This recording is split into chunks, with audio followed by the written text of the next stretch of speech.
अगर कमीशन का गठन कर लिया गया होता और तो अभी तक में प्रतिवेदन भी आ जाता और जो स्थानीय नगर निकाय का चुनाव है वो संपन्न भी हो जाता।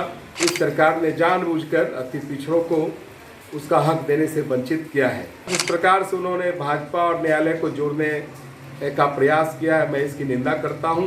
नमस्कार, आप लाइव सिटीज देख रहे हैं। मैं हूं जय शुक्ला। देखिए, बिहार में नगर निकाय का चुनाव जो है हाईकोर्ट के फैसले के बाद टल चुका है। राज्य निर्वाचन आयोग ने हाईकोर्ट के फैसले के तुरंत बाद ही ये आदेश जारी कर दिया कि बिहार में फिलहाल जो है नगर निकाय चुनाव नहीं होने जा रहे हैं, जिसे लेकर अब बिहार में सियासत भी खूब हो रही है, बयानबाजी भी खूब हो रही है। तेजस्वी यादव ने भी इस पर कल बोला और जितने भी महागठबंधन के बिहार में नेता है, सत्ताधारी दल के जितने नेता हैं, वो लगातार इसे लेकर सवाल खड़े कर रहे हैं। तो वहीं अब जो है बीजेपी के तारकिशोर प्रसाद, बिहार के पूर्व उप मुख्यमंत्री, उन्होंने इस पर अपनी प्रतिक्रिया दी है और नीतीश कुमार पर इस दौरान उन्होंने हमला बोला है। किस कमीशन की बात कर रहे हैं और क्यों ठहरा रहे हैं जिम्मेदार, जरा सुन लीजिए। माननीय उच्च न्यायालय पटना का आदेश आया है और ओबीसी आरक्षण के संबंध में माननीय सर्वोच्च न्यायालय ने जो 2021 में आदेश पारित किया था, ट्रिपल टेस्ट के द्वारा कमीशन का गठन करके ओबीसी का सर्वे करना और पुनः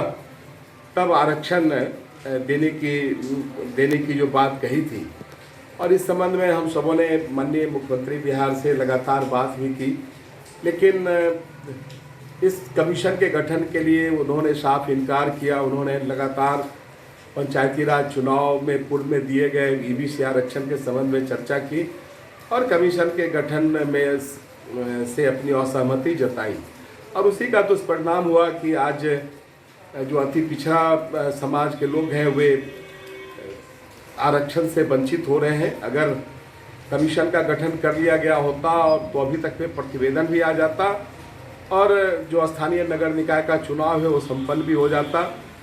अति पिछड़ा वर्ग के साथ यह नाइंसाफ़ी है। इसके लिए जनता दल यूनाइटेड के नेतृत्व में जो महागठबंधन की सरकार है, इस सरकार ने जानबूझकर अति पिछड़ों को उसका हक देने से वंचित किया है। इनके एक साथी नेता जो बराबर बड़बोलेपन में ध्यान देते रहते हैं और जिस प्रकार से उन्होंने भाजपा और न्यायालय को जोड़ने का प्रयास किया है, मैं इसकी निंदा करता हूं।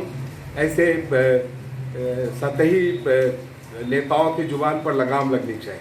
तो सुना आपने, तारकिशोर प्रसाद कह रहे थे कि कमीशन बनाने की बात कही गई थी, 2021 में ही इस पर हमने चर्चा की थी और नीतीश सरकार ने जो है इस कमीशन को बनाने से साफ इनकार कर दिया। अगर वो कमीशन बन गया होता तो आज चुनाव भी ठीक ढंग से हो जाता और कहीं ना कहीं इसे ना ला करके, इस कमीशन को गठन ना करके कहीं ना कहीं नीतीश सरकार जो है पिछड़ों और अति पिछड़ों के साथ नाइंसाफी कर रही है। सारे आरोप जो है तारकिशोर प्रसाद लगा रहे थे। दरअसल उच्च न्यायालय के आदेश के बाद भाजपा ने नीतीश सरकार पर पलटवार किया है।